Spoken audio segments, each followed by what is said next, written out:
예, 긴 말씀입니다. 그런데 이 말씀을 쉽게 한번 풀어보려고 합니다. 히브리서를 받았던 교회는 지금 다시 유대의 전통인 율법으로 돌아가야 한다라는 말을 듣고 있습니다. 그래서 율법으로 돌아가려고 하는 사람들이 많이 있습니다. 그래서 히브리서의 저자는 너희가 처음에 받았던 그 복음을 붙들고 예수 그리스도에게 영혼의 닻을 내리고 주님의 지성소 안으로 담대히 들어갈 수 있어야 한다라고 말합니다.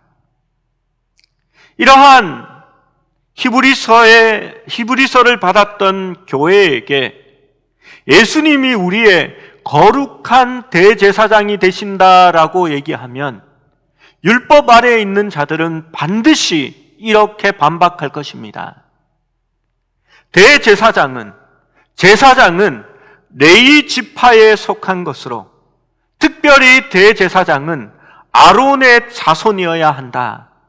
그런데 너희가 말하는 예수는 유다 지파이지 않느냐? 그가 왕은 될 수 있어도 제사장은 아니다라고 말할 것입니다. 이에 히브리서는 예수님이 제사장이 되시는 근거를 지금 말하고 있는 것입니다. 히브리서 5장 5절에서 6절 말씀은 그것을 먼저 언급하였습니다. 또한 이와 같이 그리스도께서 대제사장 되심도 스스로 영광을 취하심이 아니요 오직 말씀하시니가 그에게 이르시되 너는 내 아들이니 내가 오늘 너를 낳았도다 하셨고, 또한 이와 같이 다른 데서 말씀하시되 내가 영원히 멜기세덱의 반차를 따르는 제사장이라 하셨으니 라고 말씀합니다. 여러분, 이 말씀은 시편 110편에 있는 말씀을 언급한 것입니다. 시편 110편은 메시아적인 시편입니다. 이 두 구절인 오늘 우리가 살펴볼 첫 말씀인 11절, 12절은 아마 전체 서신서 중에 가장 중요한 역할을 하는 두 구절이라고 볼 수 있습니다. 우리 7장 11절, 12절을 같이 읽어봅니다. 시작. 레위 계통의 제사 직분으로 말미암아 온전함을 얻을 수 있었으면 백성이 그 아래에서 율법을 받았으니 어찌하여 아론의 반차를 따르지 않고 멜기세덱의 반차를 따르는 다른 한 제사장을 세울 필요가 있느냐? 제사 직분이 바뀌어졌은즉 율법도 반드시 바꾸어지리니 라고 말합니다. 여러분, 이 말씀은 구약을 우리가 어떻게 이해하느냐, 그 잣대를 가르쳐주는 말씀입니다. 하나님은 모세의 율법에 레위가 아닌 다른 지파의 제사장을 세우지 말라라고 말씀하셨습니다. 그런데 이제는 멜기세덱의 반차를 따라 새로운 제사장이 세워졌다라고 말합니다. 레위의 제사장 외에 다른 제사장을 두는 것이 허용되지 않았는데 이제는 하나님께서 멜기세덱의 반차를 따르는 새로운 제사장을 세우시며 제사 직분이 바뀌어졌은즉 율법도 반드시 바뀌어지리라라고 12절에 말씀하고 있는 것입니다. 이 말씀이 무슨 말씀인지 알려고 하면요, 11절의 갈로 안에 있는 말씀을 보아야 합니다. 백성이 그 아래에서 율법을 받았으니 라고 말합니다. 여러분, 그 아래라는 것이 무엇을 얘기할까요? 백성이 율법을 받은 것은 레위의 제사장직 그 아래에서 율법을 받았다라고 말합니다. 오늘날 많은 사람들이 율법을 이해할 때에 그 율법을 근본적으로 도덕처럼 생각합니다. 법 조항을 지키는 것이라 생각합니다. 그러나 히브리서의 저자가 보여주는 바에 의하면 실제로 율법은 제사장직의 임무를 바탕으로 그 제사장 아래에서 율법 언약 전체가 주어졌다라고 말하는 것입니다. 율법의 내용을 살펴보면요, 제사장이 어떠한 옷을 어떻게 입어야 하고 그 옷의 장식이 어떠해야 한다라는 것을 설명합니다. 그리고 제사장이 속죄일에 해야 할 일들과 백성들의 죄를 사하기 위해서 어떠한 방법으로 죄에 대해서 희생을 치러야 하는지, 그리고 자기의 죄를 위하여 어떻게 해야 하는지를 설명합니다. 그리고 유대인이 가져야 할 절기와 그 절기에서 대사장이 하는 일들에 대하여 또한 설명합니다. 성막을 지을 때 어떤 종류의 동물 가죽을 사용하는지에 대하여 설명합니다. 그리고 제사장이 정결한 것과 부정한 것을 가려내고 판단하는 기준에 대하여 또한 설명합니다. 여러분, 모세의 규범, 율법의 큰 내용은 바로 제사장직에 대한 내용입니다. 그리고 이 제사장직에 기초하여 전체 율법의 계약이 주어진 것입니다. 그것이 바로 오늘 이 본문이 말하고 있는 갈호 안에 있는 내용입니다. 우리가 받은 율법은 레위의 제사장직 아래에서 받은 것이라 말하는 것입니다. 그리고 소결론을 12절에 내립니다. 히브리서 7장 12절의 말씀입니다. 제사 직분이 바뀌어졌은즉 율법도 반드시 바꾸어지리니 라고 말하는 것입니다. 여러분, 제사장직의 아래에서 율법이 주어졌다면, 제사장직이 변경되면 율법의 조항도 변경되는 것이 맞다라고 말하는 것입니다. 제사장직의 전체 구조가 바로 모세 언약의 핵심이기 때문입니다. 그래서 제사장직이 어떻게 변경되었는지 그것에 대하여 다시 히브리서의 저자는 설명하고 있는 것입니다. 그는 시편 110편의 내용을 적용하여서 이 제사장직이 예수님께 적용된다라는 것을 알고 있으며, 또한 예수님은 유다 지파에서 왔다는 것을 알고 있습니다. 그것을 14절의 말씀에 말하고 있습니다. 14절을 같이 한번 읽어봅니다. 우리 주께서는 유다로부터 나신 것이 분명하도다. 이 지파에는 모세가 제사장들에 관하여 말한 것이 하나도 없고 라고 말씀합니다. 제사장은 레위 지파에서 왔어야 했고, 대제사장이라면 아론 가문의 출신이어야 했습니다. 그것이 규정이지만 예수님은 율법에 속한 한 계명의 법, 즉 율법을 따라 제사장이 된 것이 아니라 16절에 기록된 대로 오직 불멸의 생명의 능력에 따라 되었으니 라고 말합니다. 즉 더 이상 한 지파에서 제사장이 나오는 율법은 쓸모 없어졌습니다. 왜냐하면 레위 지파에서 제사장이 나온 것이 아니라, 율법의 제사장이 나온 것이 아니라 영원한 생명을 가지신 그 생명의 능력에 따라 이제 제사장이 나왔기 때문입니다. 이전 제사장을 지금 제사장이 대신하여 이제 바뀌어진 것입니다.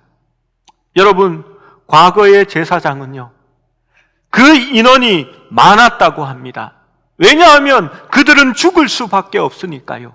그들이 죽고 나면 또 다른 제사장이 채워져야 하고, 그 제사장이 죽고 나면 또 다른 제사장이 그 일을 대신하게 되었습니다. 그런데 예수님은 그렇게 할 필요가 없었습니다. 그분은 불멸의 생명의 능력에 따라 제사장이 되셨기 때문입니다. 17절 말씀은 이렇게 말합니다. 증언하기를 내가 영원히 멜기세덱의 반차를 따르는 제사장이라 하였도다 라고 말씀합니다.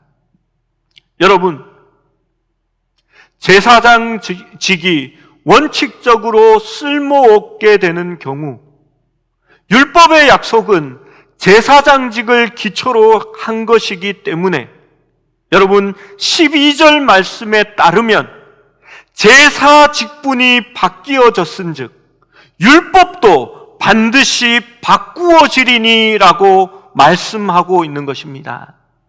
그래서 히브리서 8장 13절이 이렇게 말합니다.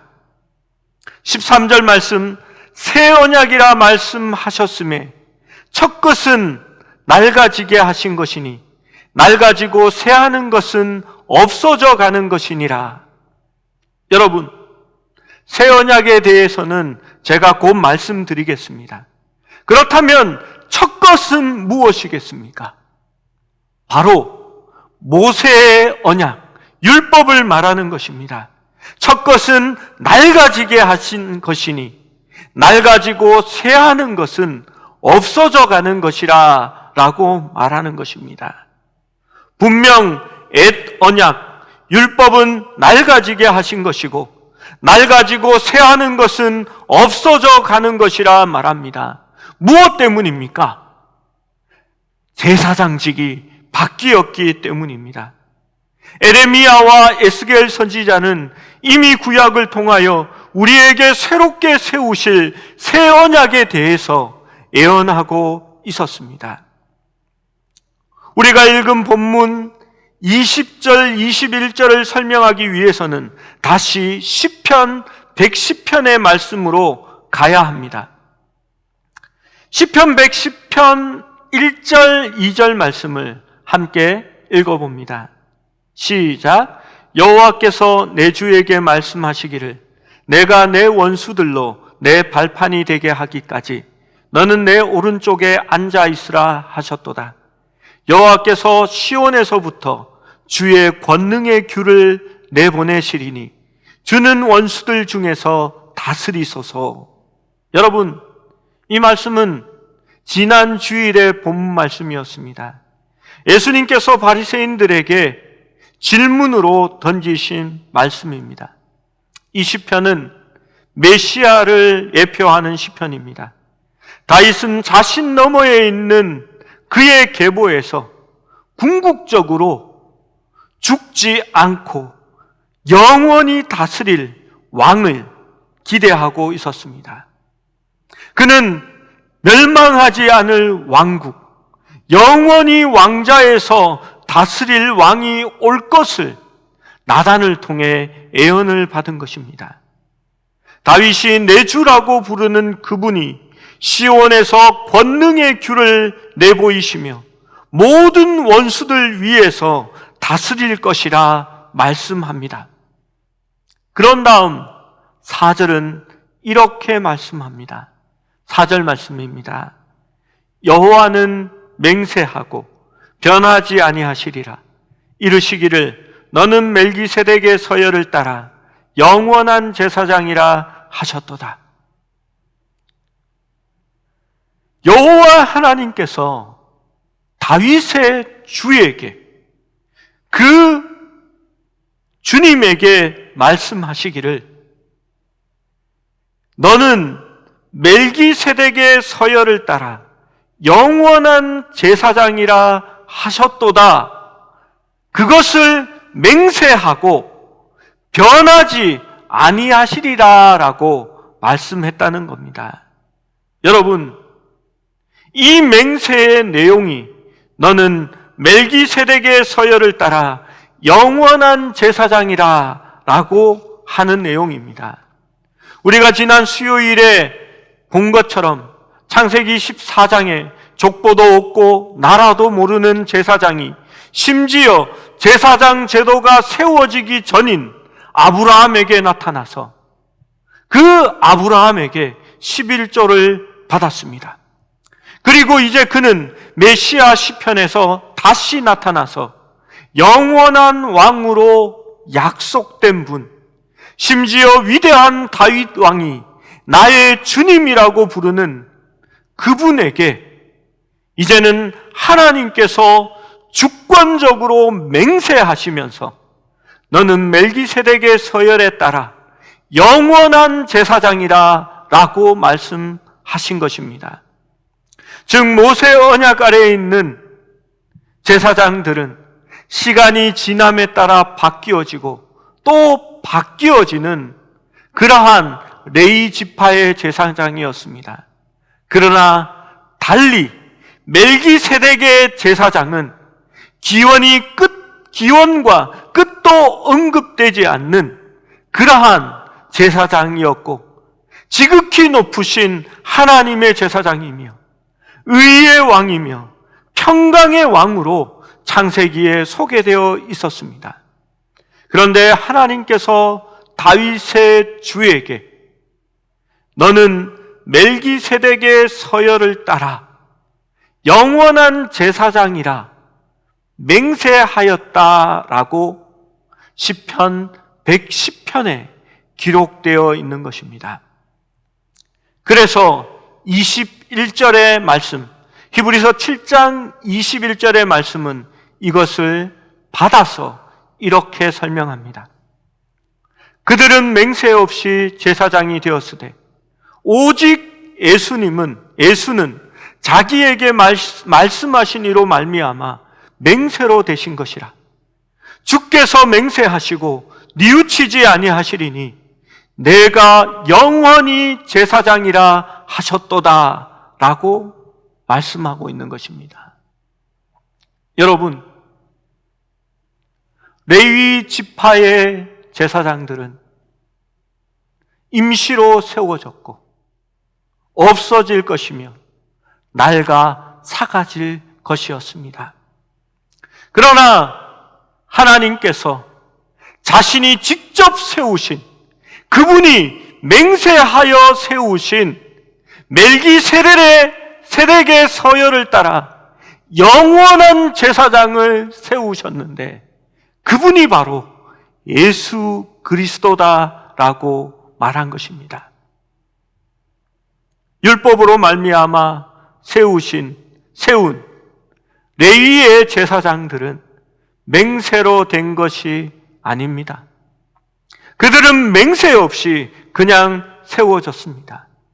그런데 하나님께서 맹세하시고 또 뉘우치지 아니하시는 그 맹세로 영원한 제사장을 세우셨다라고 시편 110편이 말하는 것입니다. 구약 성경에서 율법을 보면 대제사장은 맹세 없이 되었습니다. 그러나 예수님의 제사장직은 신실하신 하나님께서 맹세하셨고 그 마음을 바꾸지 않을 것이다 라고 말합니다. 그래서 그분은 영원한 제사장이 되셨다라고 말씀합니다. 메시아 시편에 있는 이 주권적 맹세에 의해 구속 역사 전체가 변경되는 것입니다.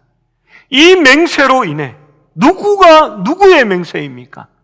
하나님의 맹세입니다.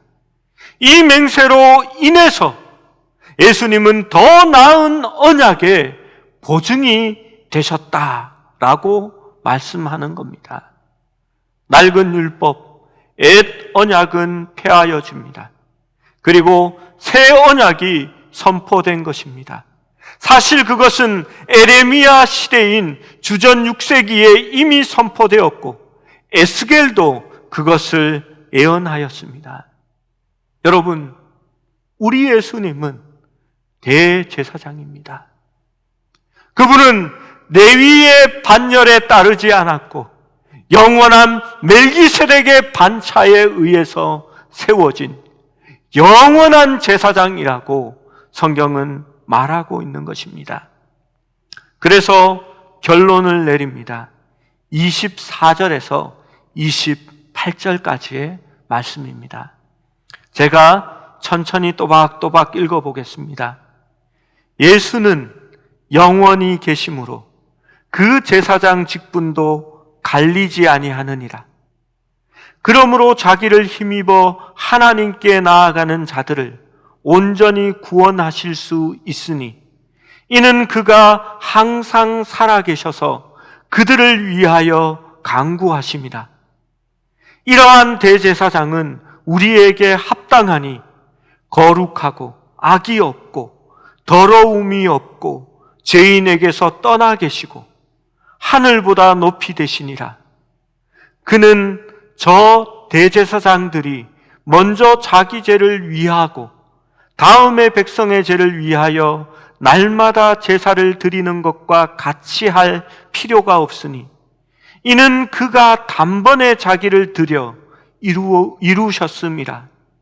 율법은 약점을 가진 사람들을 제사장으로 세웠거니와 율법 후에 하신 맹세의 말씀은 영원히 온전하게 되신 아들을 세우셨느니라. 아멘. 여러분, 우리 예수님이 대제사장이 되신 이유와 그분이 다른 반차에 따라 영원한 제사장이 되셨다라는 것을 오늘 본문은 설명하고 있는 것입니다. 그러니까 사랑하는 성도들이 옛 언약 율법을 지켜야 한다라는 거짓된 말에 속아 넘어가지 말고 우리의 반석이 되시고 우리의 제사장이 되시는 예수님을 굳게 붙들고 그분께 담대히 나아가라고 히브리서는 말씀하고 있는 것입니다. 예수님은 율법의 제사장과 달리 죽음으로 바뀌어지는 그러한 레위 제사장이 아니라 살아계신, 영원히 살아계신 제사장입니다. 율법의 제사장은 자신의 죄를 위하여 희생의 제물을 드렸고 또한 백성의 죄를 위하여 반복해서 또 희생을 바쳐야만 했습니다. 그러나 죄가 없으신 예수님은 우리를 위하여 인간이 되시고 스스로 제물이 되심으로 영원한 희생을 치르셨습니다. 그래서 단 한 번의 희생으로 다시는 우리가 그 희생을 드릴 필요가 없게 된 것입니다.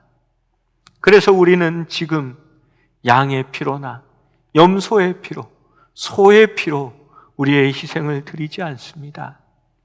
예수 그리스도의 십자가로 말미암아 우리의 죄값은 이미 치러졌고 우리가 그리스도로 말미암아 하나님 앞에 담대히 나아갈 수 있게 된 것입니다.